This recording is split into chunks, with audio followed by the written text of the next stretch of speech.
Get ready to listen, learn, and earn CE hours. This podcast features content from an accredited CE activity provided by Calibri Healthcare. Visit elitelearning.com/podcasts for accreditation and disclosure statements and instructions on how you may be able to earn CE credits. Hello and welcome to another episode of Scrubs and Subpoenas, Tales from the Witness Stand. I'm your host again, Jonna A. Meal, and joining me is Dr. Sally Miller. Dr. Miller, how are you? I'm well, thank you. And you? Yeah, not bad. We were just saying before we hopped onto this that it's Friday. Today is Friday, and I am excited about that. Not all of us. Indeed. I realize that most of us are probably healthcare clinicians listening to this, and Friday means absolute nada. So I recognize that. But every day is a happy day. Every day we get up is a happy day, right? That's it. That's a good point. I like that silver lining. So if you're joining us for the first time, hopefully you're not, but if you are, welcome. We are really excited to have these episodes. I'm super excited always to meet with Dr. Miller and talk about these cases.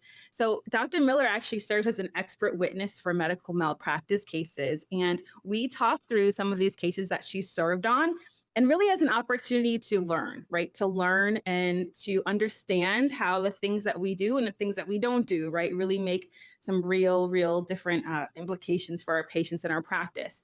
But one thing that we want to make sure that we always set the tone for is that, listen, like, we're both clinicians. Everyone who listens to this probably is a clinician, and we all make mistakes because aside from being a clinician, we are humans and mistakes happen. So we don't want this to sound like, oh, we're bashing any of these providers who may have made some mistakes or been involved in this, but really take this as a learning opportunity, because it is. It's a learning opportunity for every single one of us who could be in any single one of these scenarios. What do you think about that, Dr. Miller? Anything you want to add? Oh, 100%. I mean, we all will make mistakes.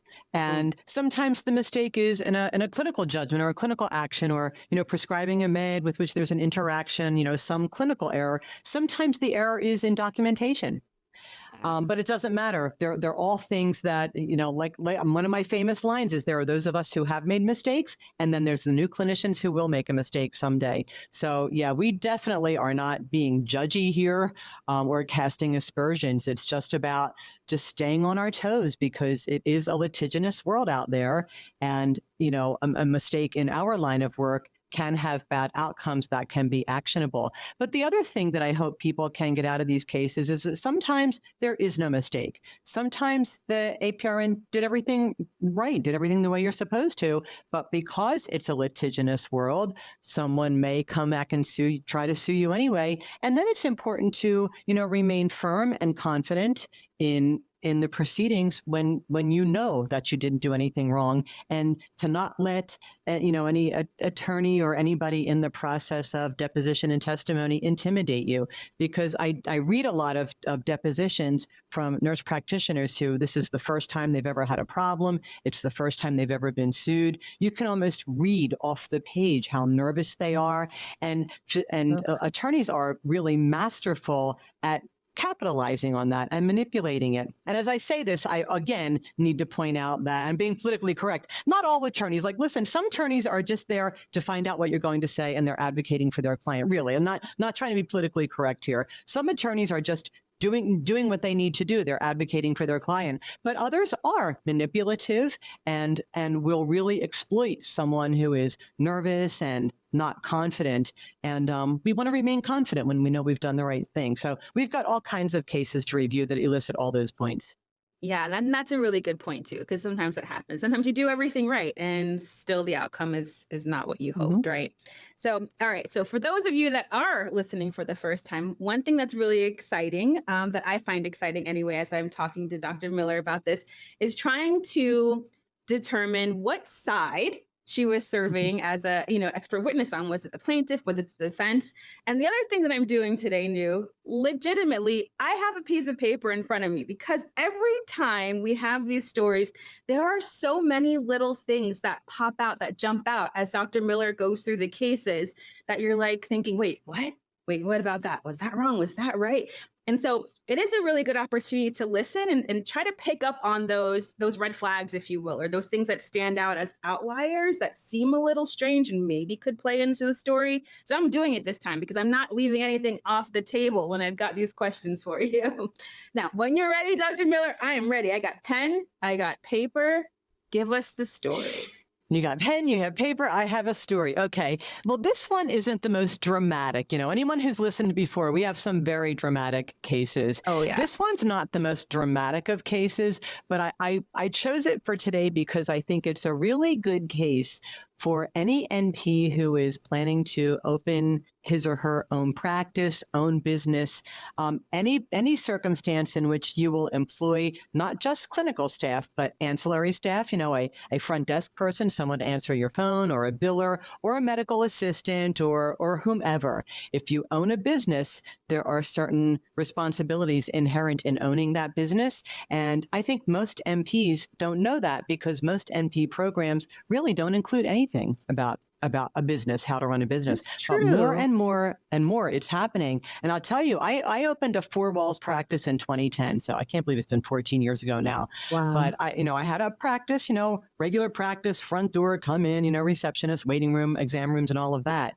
And in retrospect, I didn't realize a lot of these things. And as I look through some of my cases, I think, oh boy, was I lucky that X never happened. So let's take a look at this circumstance. So this is about, the patient is an 87-year-old lady. And by the way, there is not an NP involved in this. This is really more of the administrative or business piece. Yes. There's a medical assistant, but not an NP. So what we have is an 87-year-old lady who she presents to the primary care practice for a scheduled appointment. And so she gets to the facility, she checks in, she's taken to the patient care area by the medical assistant. The medical assistant then proceeds to do vital signs. Everybody here has also been a patient, I'm sure, as well as a provider. So, typically the medical assistant will come call your name from the waiting room, take you back, a little area where you do your weight and your vital signs and stuff like that. And that's what the medical assistant did. And part of that, of getting vital signs, is to have the patient step on the scale. So the patient stepped onto the scale, she fell backward, and she sustained some injuries. She was immediately, they weren't life-threatening injuries, but she had a hip fracture, which is unfortunately just so common in the older population. And remember, she was 87, but she fell backward. She was immediately attended to by the facility staff. The medical assistant was right there, and the medical assistant, stayed with her and initiated phone calls and things like that.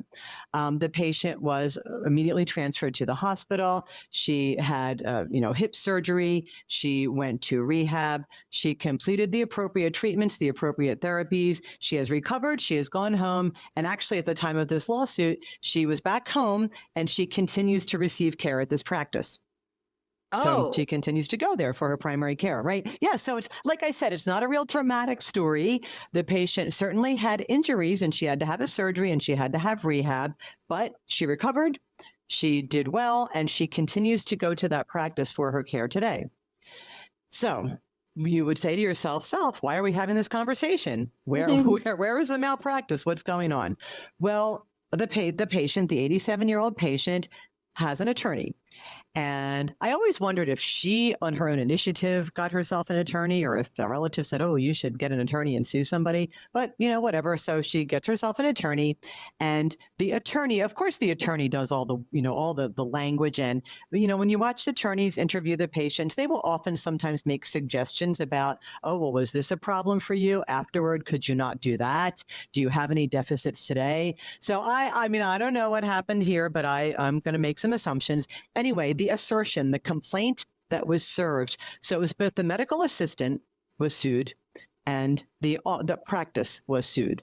So this is why it's relevant to nurse practitioners who own a practice, right? Yeah. You are liable you have vicarious liability for the actions of anyone who is working for you. And even if somebody's not working for you, even if they are an independent contractor, so they're not an employee, but you contract them to come do work in your facility, you are still liable for any injuries or any problems that might be sustained. And so if you're just thinking about opening a practice, this is something to file away here. So you might say, well, I'm going to hire an MP, but not really work for me. It's 1099, like independent contractor, and she'll just see some patients here and she's her own boss. But if you own that business and something happens there, in addition to suing that person, that probably is going to sue you too. So anyway, the first assertion was to the medical assistant, and it asserts that the medical assistant, and I'm quoting here, failed to render reasonable and proper care. 2, chose not to act with the best interest of the patient's safety. Chose not to act, 3, chose to leave the patient unattended and unsupported on the scale. And 4, because of the patient's age and inability to walk without assistance, the defendant should have known to provide a heightened standard of care, but did not even provide ordinary care. Oh. So that was the assertion to the medical assistant. In practicality, there's probably not much to recover from a medical assistant. I honestly don't know if medical assistants have malpractice insurance, but I doubt it.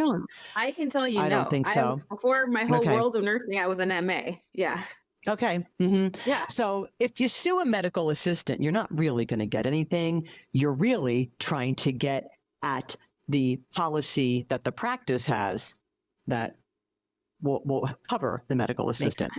So, but yes, failed to render reasonable and proper care, chose not to act with the best interest of the patient's safety, chose to leave the patient unattended and unsupported on the scale, and because of the patient's age and inability to walk without assistance, the defendant should have known to provide a heightened standard of care, but did not even provide ordinary care. Those are the assertions against the medical assistant. So then when you go to the patient herself, the patient's deposition testimony, the patient, the 87-year-old lady, she testified that the medical assistant told her it was time to do her weight, that the patient said she had a cane. She ambulated in the office with a cane. She set her cane aside and took her shoes off. She testified that while she was removing her shoes, she saw the girl. The girl is a medical assistant, but she's 87, so I guess we give her a pass on that. I don't know. She saw the girl and she said, I don't actually, she could have been back of me. I don't know, but I don't know why she didn't help me. The patient then goes on to say, it seems like there was a little step or something, and I walked up there a little bit too. I don't know why. I didn't think it would be there, but then I saw a handle and I went to grab it and I just missed it. I missed it and I flew sideways. So, what the patient is saying is that the medical assistant said it's time to check your weight. Going to check your weight. So the patient takes off her shoes. She puts aside her cane. She goes to step on the scale. The medical assistant is behind her. She reaches for the handle, misses it, and falls. And so, anybody who's listening, visualize what's going on here. The scales usually are in a little cubby area, which was what's described here. And then the patient steps into it and the medical assistant was behind her. So there really probably isn't anywhere else for the medical assistant to be, except behind her as she stands on the scale. But keep in mind the assertions, didn't even provide ordinary care, should have known to provide heightened care because of her age, should have known she couldn't walk. So there's more coming here. But that's the complaint against the medical assistant. The scale, I did a site visit. I went out to the practice. To see how things look there. Yeah, I'd never done that before and I haven't done it since, but I did go out for a couple of reasons. And yeah, the scale sits like in a little recess and then, there's the wall. Look, I'm making all these gestures like anybody knows what I'm talking about. But there's a wall, right? But in the wall, there's that little recessed area, just enough for a scale. And then right next to it, there's a chair. So the patient sits in the chair, takes off her shoes, puts aside her cane, gets off the chair, goes to step onto the scale in the cubby, and the medical assistant was standing behind her. There really isn't any place else for the medical assistant to be. Right. except behind her as she's approaching. So hold on to that thought for a minute. There are also complaints against the employer, because of course there are complaints against the employer, because not to be too cynical, but the employer is the one with the high dollar insurance policy. So the complaints against the employer, and these are the things that MPs that are going to open a business, I'm not trying to talk you out of it. Just be aware of these are things for which you are responsible. So complaint against the employer, that the employer failed to establish, maintain, and enforce proper policies and procedures for doctors, nurses, and medical assistants. I'm writing that down. And I don't like that. as an employer, we are required to establish, maintain, and implement and enforce proper policies and procedures for our staff. So that's why when you go get a new job and you have to sit for like 3 days in orientation and go through all these policies, and then you have to sign something that says you went through them, this is why. So is it a pain? Yes. But when you're the one that owns the practice, you do want to make sure they're there. Big organizations, they have all shared drive files full of policies, but an NP who's wanting to open his or her own practice and has never done anything like that before may very well not realize that you do have to establish, implement, maintain, and enforce policies. I didn't know it. Like, that's one of those things I was like, I mean, I can't say I had a policy book. Yeah. I have a policy book, so I would now. All right, that was the first assertion. Number 2, properly hire adequate, experienced, and competent employees who are able to ensure the safety of patients. There is a responsibility when you hire to ensure that who you're hiring is adequately experienced and competent to do the work. So then you have to decide, well, what does that mean? So number 1, verify their license. At a minimum, verify their license, see if there are any complaints against the license. But what about, have they had training? Like, are they a medical assistant with training? Or are they just coming in, to fill out a role, which they could do, but then you have to make sure they're appropriately trained. So either you do the training or you document that they're appropriately trained, the things that you're going to have them do, even little things like change a dressing. Well, okay, it might seem like easy enough. We'll teach you how to change a dressing. But when they take off the dressing, what if there's an infection there? Right. Should they be expected to identify that and let you know, or just change it? Well, and they say, I didn't know that all that stinky green pus that was falling out was a problem. You see where I'm going with this? Yeah. It is the employer's responsibility to properly hire adequate, experienced, competent employees. Okay. Properly supervise and manage them once they are hired. So what does that mean? Ensuring ongoing competency to do the job, ongoing continuing education. It may not be hours and hours, but if you have somebody in your employ for an extended period, you do at a regular basis need to ensure that they remain competent to do the things that they need to be doing in that role.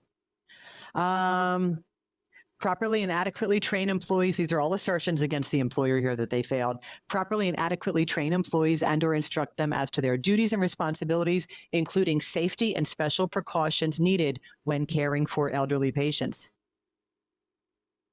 Oh. And then properly and adequately train employees and/or instruct them as to their job duties, responsibilities, including safety and special precautions needed when caring for patients with limited ambulation. So you got your aging population, you got your limited ambulation, which could be anybody who, has an ambulatory need. And so you see how this policy and procedure manual, like, the best defense to assertions like this are to be able to pull out that manual and say, here it is. Here's my policy on this. Here's where this employee signed it. Here's where I maintain an annual file of their review and competency to keep their job. So, opening a practice, starting a business involves so many things. And these are the little things that it's easy to miss. So for those of you that are thinking about opening a practice and, maintaining it, it's not just about, your business license and can you legally do this procedure or that procedure, but there's all these other things. Even if you just have like one medical assistant and one front desk person, and maybe like one thing, You want to be able to, it's not just good patient care, but it also protects you to make sure that that you have all of this on board just in the event that you get sued. So those were the assertions. Those were the assertions against both the medical assistant and the employer, all stemming from the fact that this 87-year-old lady who came in with a cane tried to step on a scale and fell. And it wasn't even that she had like permanent ongoing disability or damage. She fractured a hip, and I don't mean to minimize that. I'm sure, for her, that means going in the hospital, which is an adventure in its own right, and having to recover and all the attendant risks and the time out of her world. But like you typically think of like long-term permanent damages as being the real issue for malpractice, but it's not always the case. So that's what was asserted against these two entities, both the medical assistant and the practice. So here was my, so you may have figured out I was hired by the defense on this one. Yeah. But here was what I gave in my opinion. And I think, they are objective and valid. It's not just my opinion, it's never just the experts. You always want to be able to substantiate it with objective data. The first one that I thought really was subject to some response here was the assertion that age and inability to walk required a heightened standard of care was not accurate. Certainly, advanced age doesn't in its own right mandate heightened care. In fact, actually, the current standard of care is that presuming that age renders people helpless or requiring additional care is ageism in the healthcare community. It's really an insult or a violation to patients that assume that just because they're older, they need extra care, because they don't. It's presumptuous, it's insulting, and it's a violation of the most compelling ethical principle of practice, which is patient autonomy. Any patient is competent to make their own decisions about what they need and what assistance they require, unless they are incompetent, unless they're deemed incompetent by a court order. And we are taught that. We are taught to presume that just because someone is elderly doesn't mean they need help with daily functions. Now, we would make an assessment of all of our patients to see if they need additional help with something. But my position on this is that I'm not saying it's not appropriate to evaluate whether or not a patient needs additional help. I'm saying that just based on age. We don't just say, oh, well, you're 87. We better see if you need some additional help. And some people listening might disagree with me on that one, but I would hold on that assertion that ageism is that practice of projecting disabilities on people because of their age, or just not just disabilities, but stereotypes. Yeah, and isn't one of those it makes me think of saying every elderly person is confused. Exactly. Yeah. It's not true. It's not true, and it's insulting, and it's demeaning, and it's minimizing. It's many not good things, and we are taught that in the healthcare population, not just to presume that because somebody is older that they're sick, they're demented, they're disabled, they're weak, or whatever. We're not supposed to assume that. So I really genuinely believe that it's clearly not appropriate to say she had an inability to walk because of her age. Now, she had the cane. She was in the office with the cane, and that was one of the assertions that we should have, or that the defendant should have recognized she needed additional help. But further in her deposition, the patient said that she typically only uses the cane when she's outside, that for the most part, she walks independently. And in her own deposition, she said that she drove to her appointment, she walked from the parking lot to the building without using her cane.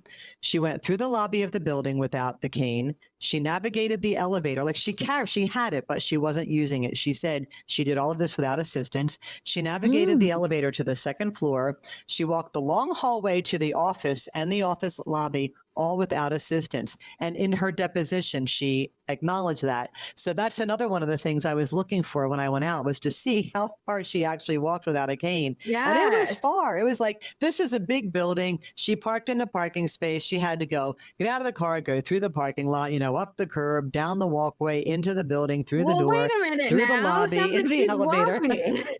What's going on? She was walking just fine. It really sounds like, by her own admission, that the cane was there as a security blanket. Yeah. that sometimes like maybe on difficult terrain or an elevation, or not, difficult terrain sounds like she's out in the tundra. But if you have to walk through like rocks or stones or something like that. But she testified that she did all of this walking, that she doesn't usually use the cane, but sometimes she uses it outside.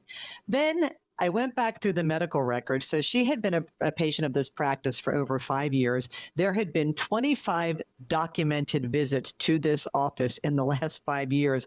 And every one of them, her gait was documented as normal, no assistive devices. The review of systems documented no falls. Like, there was absolutely nothing in her record for anybody to think that she might need heightened assistance. There was one mention in the record that apparently 2.5 years prior, she called the office to say that she had a fall. But there was nothing else about it. It apparently did not even warrant an office visit. Like there was nothing else. And it turns out that she tripped over a pillow at home while trying to answer the phone. Oh my gosh. So she tripped over. I'm not laughing at the patient. It's just the irony of the whole thing. She tripped over a pillow while she was trying to get to the phone. So she fell, and then she called the office. And I don't know what else happened. It was a very brief documentation of the phone call, but apparently it didn't warrant anything else. So, when you look at objectively the facts, you've got this healthy, active 87-year-old woman who lives alone, who does not routinely use assistive devices, who had no falls at all for the past 2.5 years, and no falls before that, except tripping over a pillow. There's just no reason to assume that she is at increased fall risk just because she's 87. Right. And so it's inappropriate to suggest that she needs a heightened standard of care. So then, of course, the next question is, was reasonable and proper care appropriate, and was it provided? So the medical assistant takes her back. She takes off her shoes. The patient sets aside her cane. She gets up to step on the scale, and the medical assistant stands behind her. So, one would ask yourself if that was a reasonable care to the patient. Yeah. And then as far as, so that's for the medical assistant. As far as the assertions against the employer, there was an employee policy and procedural manual.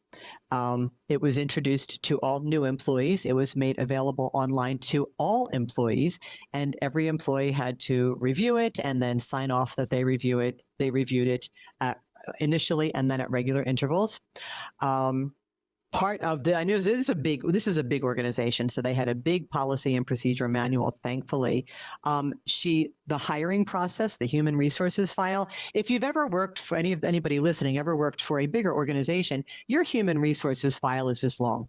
Yeah, I mean, it's enormous, and it documents all of these things: that she was eligible for hire, that she completed accredited medical assistant training, that she had experience in the assessment of vital signs. She met all the job requirements because there was a job description, which is something else for any of you planning to open your own practice. If you have even one employee or one person working in that practice, there should be a job description for them, because not only is that how you review them on a regular basis, which is necessary to be compliant with employee laws, fair employment practices, you have to be able to, the employee has to know what's expected of them. They have to be told what's expected of them so that you can fairly evaluate if they meet it or not, but also as a barometer for you to assure that they are competent for the position for which you hired them. So there's all of that. They also had the references on file, that necessary laboratory screening like infectious diseases and illicit drug use. That was all documented. So the employee file for this person was really well collected. There was a supervision hierarchy. Everything was there, and it was produced, and it was like readily available. So a couple morals of this story here. Number one, some attorneys will sue you for anything. I mean, they can just throw it out there. I mean, to make these assertions like the medical assistant chose not to, so that's almost inflammatory, actually. Yeah. But even wrong. they throw all of this out there with like having absolutely no idea whether it's true or not. So still, as the defendant, you then have to have your attorney involved, and you have to answer all of these. And they pay people like me to look all this stuff up and answer it.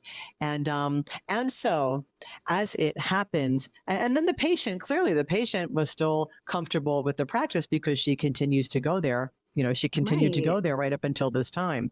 But I do think it's an interesting eye opener for anybody who's thinking about opening their own practice. There's, nurse practitioners who are going to open a practice seem to tend to focus on like the clinical technical piece of the job. What can I do? Can I inject this thing or this procedure? Like that kind of stuff. And those are important, but there's also a whole other world of potential liability out there. And so I would never discourage anybody from doing it. In fact, you can hire a consultant, and I'm sure there are probably packages available and things. You can buy yourself an employee policy and procedure manual and then just take out of it what you need. But you definitely want to have those things, because in any clinical day, anybody can fall down in your office, and it could be totally their fault. It could be that nobody did anything wrong, but boy, you definitely want to be able to demonstrate that.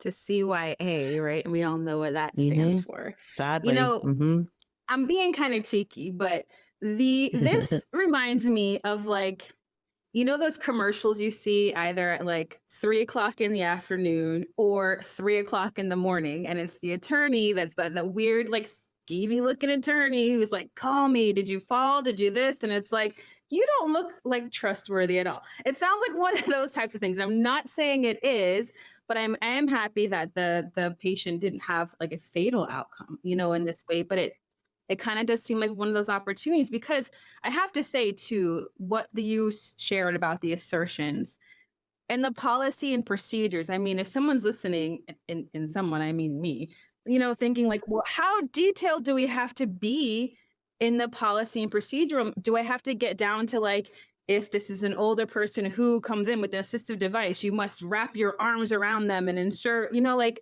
how nitty gritty do you have to be to feel like secure? There's not a good answer to that question. There is not a good answer, because the more you put in writing, the more you are accountable to do. You don't want to get too detailed. Like, oh, if someone comes in using a cane, then we must provide this. Because then what if somebody comes in using a cane, but the patient says, oh, I don't need it. It's just there because it looks cool. Because some people do have canes because they look cool. Oh, I don't need it. It's just there. And you say, okay. And then they go boom, and then their significant other or somebody says, oh, well, you should call a lawyer because, it's just their insurance. And so they don't care. And then they get a lawyer. And then all of a sudden, that one time. So you want to be careful about the level of precision that you describe in a policy and procedure, because the written word really does rule in circumstances like this. I mean, I've seen entire cases revolve around a comma or a phrase or something like that. So you need to have enough to demonstrate that you have set these policies and procedures for your employees, but you don't want to have too much in the event that there might be an exception. Yeah, and then you like paint yourself into like a true legal corner, and that could be crappy. Wow. So what happened ultimately? Did the case what happened? There was a settlement. There was a minimal settlement, but there was. They and see, that's the booger too. Is did I say booger? Sorry. That's loud. I guess I could have said, I'm from New Jersey. I could have said a whole lot worse. The concern is that once it even gets to this point, then the question is it really appropriate to give money? It's, okay, how much more is it going to cost if we have to pay them and, we have to hire experts and do all this kind of stuff? How much would it cost if we go to court? So they give people go away money. Yeah. You give them X amount of money. Oh, it's just not that much. We'll throw like 25. And I don't know how much this person got, but we throw 25 or 30 at you. And that way the lawyer gets 10,000 for doing very little and the patient gets something. And the insurer tends to think they got off easy. Like that's all the way that kind of stuff goes. So she did get something. Mm-hmm. Well, and no, go ahead. I was just going to say legit, like for real legit, it really wasn't deserving of anything. but Yeah. they got something. Mm-hmm. And though we feel bad for the patient for sure, nobody wants to get injured and have a fractured anything, but the former MA in me is feeling pretty sad for the MA who I'm sure that was very scary for. Probably scared to be an MA. Probably scared Heck to, yeah. do patient care again. I mean, this is why good people leave patient care. Yeah. Unfortunately. Wow. Well, Dr. Miller, thank you so much for sharing this story. This was really interesting. I hope everyone got some good takeaways from that, including make sure you have your policy and procedures, because that is really important. And don't be afraid to open a practice. Just make sure you've got your P's and Q's lined up, Yeah. Yeah, do it, but just do it right? Just make sure that you got your ducks in a row. Yep. This is fantastic. We hope you enjoyed listening. You got some good tidbits from us. And if you want to hear more, check out what else we got going on FHEA.com. Thanks again for joining us, and thank you, Dr. Miller, as always. This podcast featured content from an accredited CE activity provided by Calibri Healthcare.